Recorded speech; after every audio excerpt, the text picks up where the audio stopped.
Bribka IS tiduri istri tahanan narkoba hingga hamil, suami dipenjara kecewa terlapor tak ditahan. Bribka IS, Bintara Polri yang bertugas di Satreskrim Polres Lahat dilaporkan ke Propam Polda Sumsel karena diduga meniduri IN, istri tahanan kasus narkoba hingga hamil. Laporan ini dibuat oleh FP, tahanan kasus narkoba di LP Tanjung Raja, Kabupaten Ogan Ilir yang tak terima dengan hal tersebut. Meski Bribka IS sudah menjalani sidang disiplin, namun Feodor mengungkapkan kekecewaan kliennya.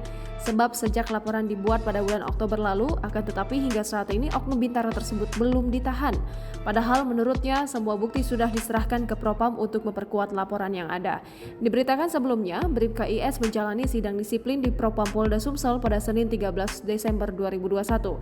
Bintara Polri yang bertugas di Satreskrim Polres Lahat itu sebelumnya dilaporkan ke Propam Polda Sumsel karena diduga meniduri IN, istri tahanan kasus narkoba hingga hamil. Dalam sidang disiplin ini, IN turut hadir guna memberikan kesaksian.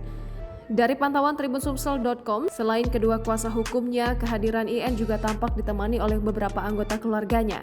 IN sendiri memilih menjauh dari awak media dan enggan memberi komentar apapun. Sekitar pukul 11.50 waktu Indonesia Barat, IN dipersilahkan masuk ke ruang sidang dengan didampingi oleh ayahnya. Sedangkan tim pengacara diminta menunggu di depan ruang sidang. Berdasarkan informasi yang dihimpun, Bribka IS sebagai terlapor juga telah berada di ruang sidang. Hingga berita ini diturunkan, sidang disiplin masih berlangsung. Diketahui Bribka IS, anggota polisi yang bertugas di Satreskrim Polres Lahat dilaporkan ke Propam Polda Sumsel karena diduga meniduri istri tahanan kasus narkoba hingga hamil.